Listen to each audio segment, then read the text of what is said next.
નમસ્કાર, શેર માર્કેટની latest update સાથે હું છું ભક્તિ રાજકોર। સોમવારના મોટા કડાકા બાદ શેર બજાર માટે મંગળવાર મંગળમય રહ્યું છે। આજે માર્કેટમાં ફરી એકવાર રોનક જોવા મળી છે અને વૈશ્વિક માર્કેટમાંથી મળેલા મિશ્ર પ્રતિસાદ સાથે ભારતીય માર્કેટની શરૂઆત તેજી સાથે જોવાઈ છે, પરંતુ ત્યારબાદ માર્કેટમાં લોવાલિટી રહી અને અંતે સેન્સેક્સ અને નિફ્ટી એક સારા સુધારા ઉપર બંધ થયા। સેન્સેક્સ 71,500 ના લેવલની ઉપર બંધ થયું, જ્યારે નિફ્ટી 21,700 ની ઉપર પહોંચી ગયું। બોર્ડર માર્કેટમાં પણ સારી ખરીદદારી જોવાઈ। બીએસઈ નો મિડ કેપ ઇન્ડેક્સ 0.81% અને સ્મોલ કેપ ઇન્ડેક્સ 0.18% વધ્યો। બેન્કિંગ શેર્સ તરફથી માર્કેટને સારો એવો સપોર્ટ મળ્યો। નિફ્ટી બેંક ઇન્ડેક્સ 1.38% ઉચકાયો અને આ ઉછાળાના પગલે એક જ દિવસમાં શેરબજારના રોકાણકારોની મૂડી વધીને 1.91 લાખ કરોડ થઈ ગઈ છે। સેક્ટોરલ ઇન્ડેક્સની વાત કરીએ તો નિફ્ટીમાં માત્ર મેટલ અને મીડિયા ઇન્ડેક્સમાં ઘટાડો જોવા મળ્યો, જ્યારે બાકીના મોટાભાગના ઇન્ડેક્સ ગ્રીન ઝોનમાં બંધ થયા છે। દિવસના અંતે સેન્સેક્સમાં 0.59% અને નિફ્ટીમાં 0.68%નું ગાબડું નોંધાયું છે।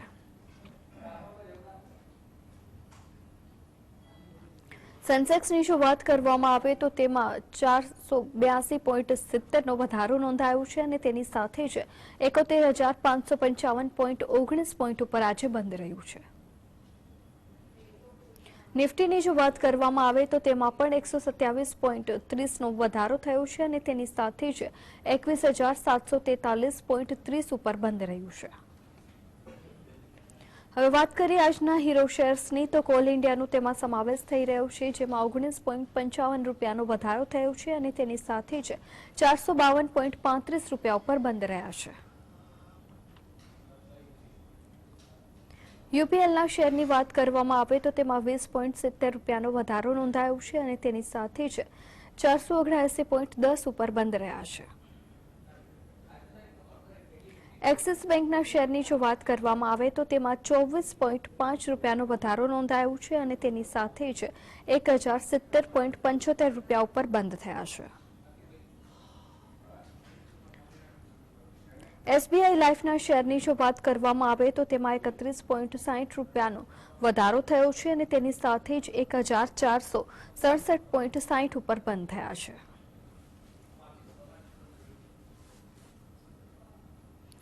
હિન્દાલ્કોના શેરની જો વાત કરવામાં આવે તો તેમાં 72.35 રૂપિયાનો ઘટાડો થયો છે અને તેની સાથે જ 510.10 રૂપિયા ઉપર બંધ થયા છે। ગ્રાસિમના શેરનો પણ ઝીરો શેર્સમાં સમાવેશ થયો છે, જેમાં 83.20 રૂપિયાનો ઘટાડો થયો છે અને તેની સાથે જ 2,064.15 રૂપિયા ઉપર બંધ થયા છે।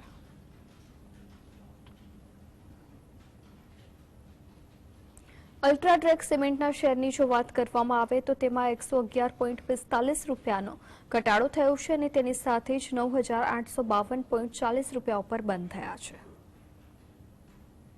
ડિવિલ્સ લેબના શેરની જો વાત કરવામાં આવે તો તેમાં પણ 39.70 રૂપિયાનો ઘટાડો નોંધાયો છે, તેની સાથે જ 3,700.45 રૂપિયા ઉપર બંધ થયા।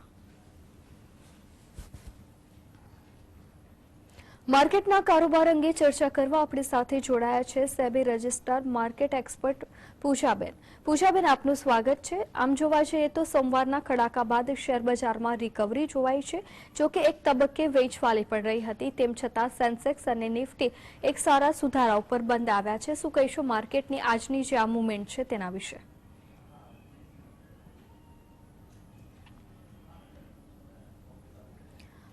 પૂજાબેન, આપ મ્યુટ છો, અનમ્યુટ થજો।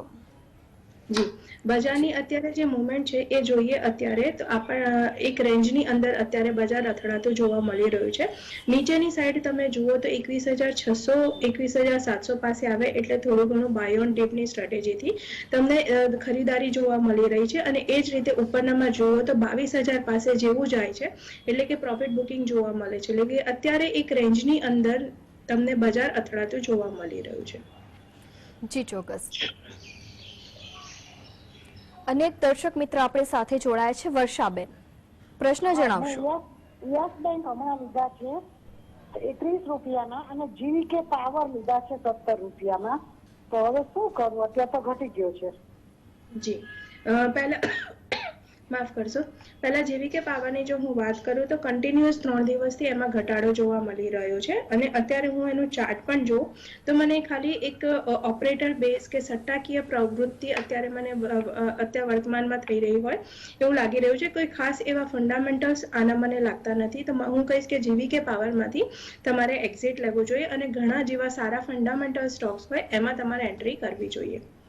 જી, એક દર્શક મિત્ર જોડાયા છે, પ્રકાશભાઈ, પ્રશ્ન જણાવશો. હા ભાવે, TTML ને બજાજ ઇન્સુગર લઈ શકાય? બજાજ ઇન્સુગર ને TTML. જી, TTML કરતાં મને એવું લાગે છે કે બજાજ હિન્દ સુગરમાં તમે કામ કરી શકો છો અને બીજું તમારે જો કામ કરવું હોય તો નીચેના સ્ટોક્સમાં કરવું હોય તો ઇરકોન તમારે અત્યારે બેટર ઓપ્શન છે, તો એમાં તમે કામ કરી શકો છો. પહેલાં હું જો બજાજ હિન્દ સુગરની વાત કરું તો એક ફંડામેન્ટલી પણ કંપની સારી છે અને એની અત્યારની મુવમેન્ટ તમે જુઓ તો મુવમેન્ટ એક સારી સ્ટ્રેન્થ પકડી રહી છે. 64ની RSI છે અને ચાર્ટ સ્ટ્રક્ચર પણ તમે જુઓ તો એ મજબૂત છે અને બેટર થઈ રહ્યું હોય એવું વધારે મને લાગી રહ્યું છે. અત્યારે એનો જે એક બેઝિક સપોર્ટ જોવો હોય તો 31 રૂપિયા ને 27 પૈસા પાસે છે, એનો સપોર્ટ પડે છે. એટલે કે તમે 31 રૂપિયા ને 27 પૈસાના સપોર્ટથી તમે આને હોલ્ડ કરી શકો છો. ઉપરનામાં મને લાગે છે કે આ 40 ને વટાવી અને તમને 44-45 નો ભાવ બતાવી શકે એમ છે, તો બજાજ હિન્દ સુગરને ડેફિનેટલી તમે હોલ્ડ કરી શકો છો. બીજું તમે TTML ના બદલે ઇરકોનમાં જો જશો તો મને એવું લાગે છે કે ઇરકોન એક બેટર ઓપ્શન હોઈ શકે છે. ઇરકોનમાં એક બ્રેકઆઉટ લેવલ પણ પડે છે.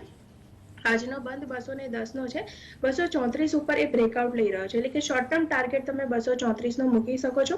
234 ઉપર જો સસ્ટેન થાય પછી તમને એક સારો એવો ઉછાળો જોવા મળી શકે એમ છે, જે ઉપરનામાં 270-280 સુધી જઈ શકે એમ છે, તો ઇરકોનને તમે ધ્યાનમાં રાખી શકો છો. જી ચોક્કસ. અનેક દર્શક મિત્ર જોડાયા છે, સુરેશભાઈ, પ્રશ્ન જણાવશો. હેલો પૂજાબેન. હેલો જી સુરેશભાઈ, પ્રશ્ન જણાવશો. પૂજાબેન, મારે નવી ખરીદી ટાટા પાવર અને HDFC બેંકમાં કરવી છે, તો કરી શકાય ઘટાડે? લોંગ ટર્મ ઇન્વેસ્ટર છો આપ? હેલો. જી, લોંગ ટર્મ ઇન્વેસ્ટર છો આપ? હેલો. સુરેશભાઈ, આપ લોંગ ટર્મ ઇન્વેસ્ટર છો કે શોર્ટ ટર્મ શું એ પૂજાબેન પૂછી રહ્યા છે? Long term.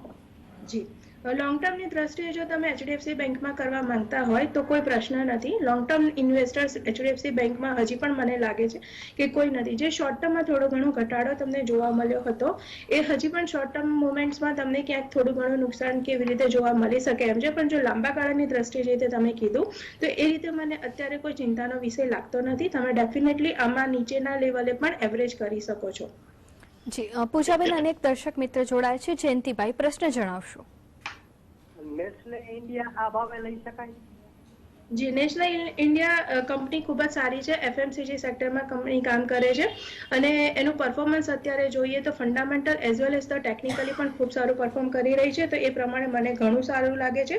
ડેફિનેટલી નેસ્લે ઇન્ડિયામાં કરવું જોઈએ. અત્યારે હું જો એનો ચાર્ટ જોઉં તો મને એનું ચાર્ટ સ્ટ્રક્ચર ખૂબ જ પોઝિટિવ પ્લસ સ્ટ્રોંગ ધીમે ધીમે થઈ રહ્યું હોય એવું લાગી રહ્યું છે. એની RSI પણ હવે ધીમે ધીમે મજબૂત થઈ રહી હોય એવું લાગે છે, તો તમે જે થોડો ઘણો ઘટાડો જોવા મળ્યો છે એ ઘટાડાનો લાભ તમે લઈ શકો છો એવું મને લાગે છે. પણ લોંગ ટર્મની દ્રષ્ટિએ જો તમે કરવા માંગતા હોય તો ઉપરનામાં મને લાગે છે કે આમાં તમને 2750 ઉપરનો ભાવ જોવા મળી શકે એમ છે. જી, અનેક દર્શક મિત્ર જોડાયા છે, આપનો પ્રશ્ન જણાવશો. હેલો જી, આપણે યસ બેંક 2000 છે 30 રૂપિયાના ભાવે લીધા છે, સુઝલોન 42 રૂપિયાના ભાવે 2000 થી લીધા છે. 2 વર્ષથી રાહ જોઉં તો બંનેનો ટાર્ગેટ ને સ્ટોપ લોસ આપવા વિનંતી. સુઝલોન અને યસ બેંક. ઓકે, પહેલા યસ બેંકની જો હું વાત કરું તો યસ બેંકનું સ્ટ્રક્ચર હવે ટેકનિકલી હું જોઉં તો ધીમે ધીમે બેટર થઈ રહ્યું છે. એની RSI પણ 59ની છે, એટલે કે 60ની પાસેની RSI છે, ચાર્ટમાં સારી સ્ટ્રેન્થ બતાવી રહ્યું છે. અને ઉપરની જો હું એક બ્રેકઆઉટ લેવલ જોઉં તો એનું જે ઓલરેડી અત્યારે બ્રેકઆઉટ છે 23 રૂપિયાથી એને બ્રેકઆઉટ લીધું છે. આજનો બંધ 27 રૂપિયા ને 85 પૈસાને છે. ઉપરનામાં મને હજી પણ લાગે છે કે આ 7 થી 8 રૂપિયાનો ઉછાળો તમને બતાવી શકે એમ છે, એટલે કે ઉપરનામાં તમને 34 થી 35 રૂપિયાનો ભાવ બતાવી શકે એમ છે, તો યસ બેંકને ડેફિનેટલી તમે હોલ્ડ કરી શકો છો. સુઝલોનની જો હું વાત કરું તો સુઝલોનનો ચાર્ટ પણ મને પોઝિટિવ લાગી રહ્યો છે. એમાં પણ જે પાછળ પરફોર્મન્સ આવ્યું છે છેલ્લા અઠવાડિયા 15-20 દિવસમાં એ પ્રમાણે ખૂબ જ પોઝિટિવ છે. હા, એની RSI 48ની છે પણ એ 50ની નજીક છે, એટલે કે ચાર્ટમાં હજી ધીમે ધીમે સ્ટ્રેન્થ ડેવલપ થશે એ પ્રમાણે એમાં એક વોલેટિલિટી તમને જોવા મળી શકે એમ છે. અને ઉપરનામાં હું જોઉં તો મને લાગે છે કે આનો એ મજબૂતાઈ અને પ્લસ વોલેટિલિટી સાથે 50 ઉપર ભાવ એ વખતે જઈ શકે એમ છે. તો ધીમે ધીમે ચાર્ટ સ્ટ્રક્ચર બેટર થતું હોવાના કારણે હું કહીશ કે સોસલોનને પણ તમે હોલ્ડ કરી શકો છો. જી ચોક્કસ. અને એક દર્શક મિત્ર છે મીનાક્ષીબેન, પ્રશ્ન જણાવશો. હેલો. જી હા, મારે પ્રશ્ન એ પૂછવો છે કે ઇરેડા અને બોરોસિલ રેન્યુઅલ એ બેમાં બંને શેર્સમાં ઇન્વેસ્ટ કરી શકાય આજની તારીખમાં, અને એનું ભવિષ્ય કેવું છે? જી, મને આ બે સ્ટોકમાં હું કમ્પેર કરું તો મને ઈરડા બેટર લાગી રહ્યું છે. Long term as well as the short term બંને દ્રષ્ટિએ હું જોઉં તો મને ઈરડાનું પરફોર્મન્સ વધારે સારું લાગી રહ્યું છે. ભલે છેલ્લા 4 દિવસમાં ઘટાડો જોવા મળ્યો છે, પણ એ ઘટાડાને તમે એક બાય ઓપોર્ચ્યુનિટી તરીકે જોઈ શકો છો. ઓવરઓલ એનું પરફોર્મન્સ ફંડામેન્ટલી પણ સારું છે અને ટેકનિકલી પણ હું અત્યારે જોઉં તો ટેકનિકલી પણ હજી પણ એની 53ની RSI છે, એટલે કે ચાર્ટમાં જે એક સ્ટ્રેન્થ હોવી જોઈએ એ હજી પણ બરકરાર છે. એની જે 50 દિવસની મૂવિંગ એવરેજ પડે છે એ 166ની છે અને આજનો બંધ 162નો છે, એટલે કે 166 એનું જે છે એ હજી પણ સપોર્ટ તરીકે કામ કરી શકે છે. અહીંયાથી ઉપર એ આવી શકે છે.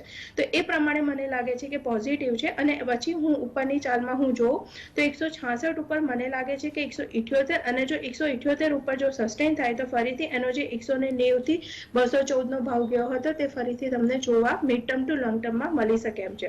તો ઈડા તમે ચૂઝ કરી શકો છો. જી ચોક્કસ. મારી તમામ દર્શકોને નમ્ર વિનંતી છે કે આપના ટીવીનું વોલ્યુમ જે છે તે બંધ કરી અને ત્યારબાદ આપનો પ્રશ્ન પૂછો, જેથી કરીને આપ જે શેરનું નામ લઈ રહ્યા છો તે અહીં સ્પષ્ટ રીતે સંભળાઈ શકે. અનેક દર્શક મિત્ર જોડાયા છે, પ્રશ્ન જણાવશો. મેડમ, મારે જાણવું છે કે આઈઆરબી ઇન્ફ્રામાં મારે નવી ખરીદી કરવી હોય તો ક્યાં ભાવથી કરી શકાય, અને બીજું તમારા માટે મને કંઈ સારું છે ને એડવાઇસ આપજો. આઈ થિંક એમણે આઈઆરબી ઇન્ફ્રા અને કેનેડા બેંક વિશે પૂછ્યું છે. આઈઆરબી ઇન્ફ્રાની જો વાત કરું તો એ એની 56ની RSI છે, પણ એની એક જે મુવમેન્ટ આપણે જોઈએ તો એ બહુ જ નાની રેન્જમાં અત્યારે એક ચોપી મુવમેન્ટ તમે કહી શકો કે એની અંદર અત્યારે અથડાઈ રહ્યું છે. તો જો તમારે આઈઆરબી ઇન્ફ્રાસ્ટ્રક્ચર નવા જ પરચેસ કરવાના હોય તો હું કહીશ કે નવા ન કરવા જોઈએ. ઇનફેક્ટ તમારી પોઝિશન હોય તો પણ આમાંથી નીકળી જવું જોઈએ, અને જે સારા ફંડામેન્ટલ બીજા સ્ટોક્સ છે એમાં તમારે પોઝિશન બનાવવી જોઈએ. કેનેડા બેંક વિશે જો તમે બીજો પ્રશ્ન હતો તમારો એ પૂછ્યું હોય તો મને લાગે છે કે કેનેડા બેંકનો ચાર્ટ સ્ટ્રક્ચર ખૂબ જ પોઝિટિવ છે. 71ની RSI છે અને કન્ટિન્યુઅસ એક તમને સારો એવો અપટ્રેન્ડ જોવા મળ્યો છે. 2 દિવસ પહેલા થોડો ઘણો ઘટાડો જોવા મળ્યો હતો, પણ એ નહીવત છે. એને તમે ઇગ્નોર કરીને પણ તમે કામ કરી શકો છો, કારણ કે fundamental as well as the technically અત્યારે એ અપટ્રેન્ડમાં છે. એનો હું જો સપોર્ટ જોઉં તો આજનો બંધ 552નો છે, અને એની 10 દિવસ અને 20 દિવસની જો હું મૂવિંગ એવરેજ જોઉં તો એ 510ની અને 534ની પડે છે. એટલે કે આ એવરેજ સાથે તમે, એટલે કે 534 જે 10 દિવસની એની મૂવિંગ એવરેજ છે એને સપોર્ટ બનાવી અને તમે કેનેડા બેંકમાં કામ કરી શકો છો. ઉપરનામાં મને લાગે છે કે ઉપરનામાં એ 600ને પણ ક્રોસ કરી શકે એમ છે. જી ચોક્કસ. પૂજાબેન, આપ મેડમ, મારે રેણુકા શુગર વિશે જાણવું છે તો એના વિશે મને કંઈક જાણકારી આપજો, અને તમારા માટે કંઈક સારું હોય તો મને શેરનું જાણ કરજો. સ્ટોકનું નામ ફરીથી જણાવશો? આઈ થિંક રેણુકા શુગર કહ્યું એમણે. જી, જો રેણુકા સુગર એમણે કીધું હોય તો રેણુકા સુગરનો જો હું અત્યારે ચાર્ટ જોઉં તો કન્ટિન્યુઅસ એ નેગેટિવ છે.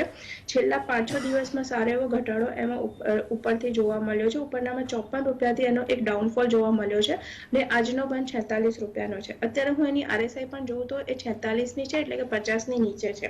અને જે રીતે એ એનું સપોર્ટ તોડી અને નીચે આવ્યો છે, એનો સપોર્ટ જે હતો એ લગભગ 47 રૂપિયા ને 50 પૈસાની પાસે હતો. એ સપોર્ટ એને છેલ્લા 2 દિવસ પણ ઉપર થયા તો પણ એને હજી એને ક્રોસ નથી કર્યો. એટલે કે 2 દિવસથી એ 47-50ની નીચે છે, એટલે કે સપોર્ટની નીચે વીક બતાવી રહ્યું છે. એ પ્રમાણે મને લાગે છે કે હજી પણ આનો નીચે જવાનો સ્કોપ ઘણો વધારે છે. નીચેનામાં હું જોઉં અત્યારે તો મને લાગે છે કે આ 42 રૂપિયા સુધી પણ જઈ શકે એમ છે, અને એની નીચે જો એ જાય તો વધારે પણ ડાઉનફોલ તમને જોવા પછી મિડ ટર્મ ટુ લોંગ ટર્મની દ્રષ્ટિએ પણ એ નેગેટિવ સ્ટ્રક્ચરમાં આવી જશે. જી, અનેક દર્શક મિત્ર છે દિનેશભાઈ, પ્રશ્ન જણાવશો. હા, મારી પાસે ઈરડા મેં 150 શેર 190ના ભાવના લીધેલા છે. તો શું કરવું અત્યારે? હવે સેલર સર્કિટ રોજ 5-5% લાગે છે, તો હવે બીજા એવરેજ કરવા માટે આ ભાવમાં લેવાય આવતીકાલે? જી ડેફિનેટલી તમે લઈ શકો છો, ભલે એ થોડો ઘણો નેગેટિવ થયો હોય, પણ મને અત્યારે હું એનું જે ફંડામેન્ટલ સ્ટ્રક્ચર છે એને ધ્યાનમાં રાખીને પણ હું જો વાત કરું તો એનો બિઝનેસ અને એની બુક ઓર્ડર વેલ્યુ ખૂબ સારી છે, અને એ પ્રમાણે જો હું જોઉં તો આ એક મને લાગે છે કે રિઝલ્ટ ઇવેન્ટ કે એવી રીતનું હોઈ શકે જેના લીધે નેગેટિવ થયો છે, પણ ઓવરઓલ મને લાગે છે કે લોંગ ટર્મની દ્રષ્ટિએ જો તમે કામ કરતા હોય તો તમને વાંધો નહીં આવે અને તમે નીચેના એવરેજ આઉટ આવતીકાલે કરી શકો છો. જી, અનેક દર્શક મિત્ર છે. સુરેશભાઈ, પ્રશ્ન જણાવશો.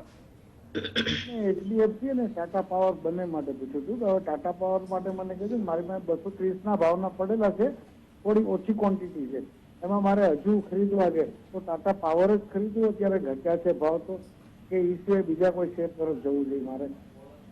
જી, ટાટા પાવર જે રીતે તમે કીધું કે ઓછી ક્વોન્ટિટીમાં છે, અને જો તમે લોંગ ટર્મ ઇન્વેસ્ટર હો તો ડેફિનેટલી ફંડામેન્ટલી કંપની પાવર જનરેશનમાં ખૂબ સારું કામ કરી રહી છે, પ્લસ ટાટા ગ્રુપની કંપની છે એટલે ફંડામેન્ટલ જોવાનો કોઈ ડાઉટ નથી. એ પ્રમાણે મને ખૂબ પોઝિટિવ લાગે છે. એટલે અને ઓવરઓલ જો એનું પાછલા ખાસા વર્ષોનો પરફોર્મન્સ તમે જુઓ 5-7 વર્ષનો, તો ઓવરઓલ એ પોઝિટિવ ટ્રેન્ડમાં જ રહ્યો છે. તો એ પ્રમાણે તમે આજે 2-3 દિવસનો ઘટાડો છે એને ઇગ્નોર કરી અને ડેફિનેટલી તમે એવરેજ આઉટ કરી શકો છો. ઓછી ક્વોન્ટિટી હોય તો થોડી ઘણી ક્વોન્ટિટીમાં તમે એને એવરેજ આઉટ કરીને ઉપર લઈ શકો છો. ઉપરનામાં મને લાગે છે કે લોંગ ટર્મની દ્રષ્ટિએ જુઓ તો આમાં તમને 410 ઉપરનો ભાવ જોવા મળી શકે એમ છે. જી ચોક્કસ. પૂજાબેન, તમારા મતે હાલમાં એવો કયો સેક્ટર છે કે જેમાં રોકાણને પ્રાધાન્ય આપવાથી આગામી 1-2 વર્ષમાં સારો એવો ફાયદો થઈ શકે? 2-3 સેક્ટર છે. એક તો બેન્કિંગ સેક્ટર ખૂબ સારું પરફોર્મ કરી રહ્યું છે, પ્લસ અત્યારે જે રીતે ટુરિઝમને ગવર્મેન્ટ પ્રમોટ કરી રહી છે એ પ્રમાણે ટુરિઝમ સેક્ટર પણ ખૂબ સારું છે, અને જે રીતે ડિફેન્સને મજબૂત કરવાની વાત બજેટમાં પણ કરવામાં આવી હતી અને ડિફેન્સ સેક્ટરમાં પણ હાઈ ટેકનોલોજીને ઇન્ટ્રોડ્યુસ કરવાની જે રીતની બજેટમાં વાત હતી એ પ્રમાણે ડિફેન્સ સેક્ટર પણ મને ખૂબ પોઝિટિવ લાગી રહ્યું છે. એટલે ડિફેન્સ સેક્ટરમાં જોઈએ તો BEL છે, BDL છે, કોચિન શિપયાર્ડ છે, આ બધા સ્ટોક્સ ખૂબ fundamental as well as the technically અત્યારે ખૂબ સારું પરફોર્મ કરી રહ્યા છે. જી, એક દર્શક મિત્ર જોડાયા છે. અલ્પેશભાઈ, પ્રશ્ન જણાવશો. અલ્પેશભાઈ, અવાજ આવી રહ્યો છે આપને? હા મેડમ, આવી રહ્યો છે. જી, પ્રશ્ન જણાવો આપનો. મેમ, મારી પાસે લાઇકા લેબ્સના 800 શેર પડ્યા છે 130 ના ભાવના, અને લીધા ત્યારથી ડાઉન જ ચાલે છે, તો હવે પછી રાખવા કે? જી, અત્યારે હું એનો ચાર્ટ જોઉં ટેકનિકલી, ફંડામેન્ટલ મને એનું જાણ નથી તો હું ફંડામેન્ટલ તમને નહીં કહી શકું, પણ ટેકનિકલી અત્યારે હું જોઉં તો તમે ડેફિનેટલી સાચું કીધું કે જે રીતે 3-4 દિવસથી ડાઉન થયો છે, થોડું ઘણો એનો જે સપોર્ટ છે એની પાસે અત્યારે છે, એનો સપોર્ટ પડે છે 822 પાસે, અને આજે 830 નો બંધ આવ્યો છે. એ પ્રમાણે મને લાગે છે કે જો આ સપોર્ટને બ્રેક કરી અને હજી નીચે જશે તો એની RSI એટલે કે ચાર્ટમાં જે સ્ટ્રેન્થ હોવી જોઈએ એ થોડી ઘણી ચાર્ટ વીક બની શકે છે. એટલે મને લાગે છે કે 2-3 દિવસ તમે હજી વેઇટ કરો. જો 822 નીચે એ જાય છે તો ડેફિનેટલી તમારે એક્ઝેક્ટ પોઝિશન લઈ લેવી જોઈએ. જી, એક દર્શક મિત્ર છે. કિશોરભાઈ, પ્રશ્ન જણાવશો. મેડમ, મારે તમારામાંથી મને સારા શેર 3-4 નામ આપો. જી, હવે તમારે સારા ફંડામેન્ટલ સ્ટોક્સ જોઈતા હોય,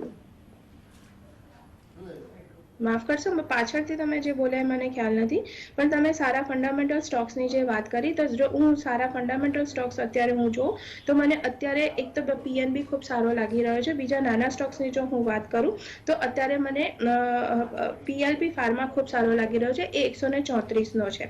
134 ઉપર જો જે રીતે એનું પરફોર્મન્સ થઈ રહ્યું છે કન્ટિન્યુઅસ, અત્યારે પણ એની 48 ની RSI છે, એટલે કે 50 ની પાસે આવી છે, અને એનો જો હું એક બ્રેકઆઉટ જોઉં તો એ બ્રેકઆઉટ અત્યારે હું જોઉં તો મને 137 ઉપર એ બ્રેકઆઉટ લાગે છે, એટલે કે 137 ઉપર જો એ સસ્ટેન થાય છે તો ઉપરનામાં તમને એક સારો એવો ઉછાળો જોવા મળી શકે એમ છે, જે ઉપરનામાં 152 સુધી જઈ શકે એમ છે. PNB બેંકની જે રીતે મેં વાત કરી, PNB બેંક પણ ખૂબ જ સારું પરફોર્મ કરી રહી છે. 122 નો અત્યારે આજનો ક્લોઝ છે. ઉપરનામાં હું જો બ્રેકઆઉટ જોઉં તો એનો બ્રેકઆઉટ 129 પાસે આવે છે, એટલે કે 129 ઉપર જો એ 3 થી 4 દિવસ સસ્ટેન થાય છે અને પછી ઉપર જો ટકી રહે છે તો મને લાગે છે કે આમાં તમને 166 સુધીનો ભાવ પણ જોવા મળી શકે એમ છે.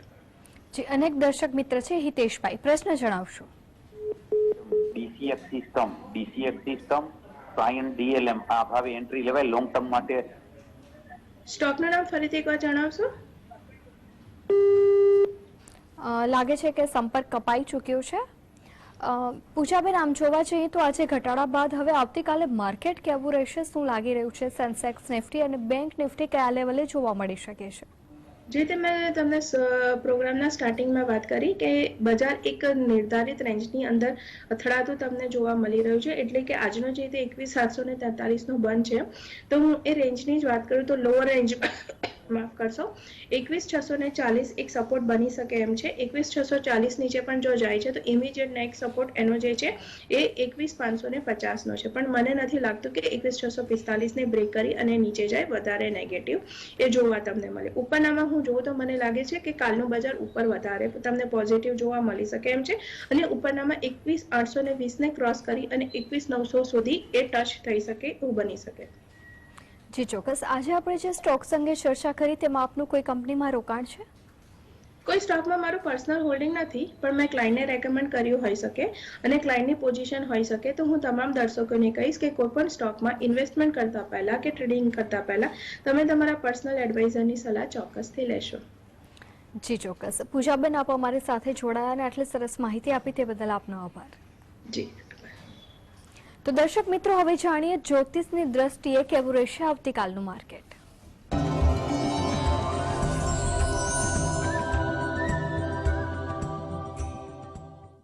બુધવાર તારીખ 14/2/2024 રેવતી નક્ષત્ર અને મીન રાશિ છે. બજારનું ઉદિત લગ્ન, ગ્રહ, નક્ષત્ર, યોગ, હોરા વગેરે જેવી બાબતોને આધારે જ્યોતિષ ગણતરી કરીએ તો બજારની સંભાવના મંદી તરફી એટલે કે ડાઉન ટ્રેન્ડ થતો જોવા મળે એવું લાગી રહ્યું છે. બજાર સમય બપોરે 12 થી 1 દરમિયાન બજારમાં મુવમેન્ટ થોડીક વધુ નરમ થાય, ચહલ પહલ વધીને એકદમ વોલ્યુમ ધીમું થઈ જાય એવી પણ કેટલીક છેતરામણીની ચાલ જોવા મળી શકે છે. Bank, pharma, IT, power, gas જેવા સેક્ટર વધુ પ્રભાવિત થાય, મુવમેન્ટ થોડીક વધુ જોવા મળી શકે છે.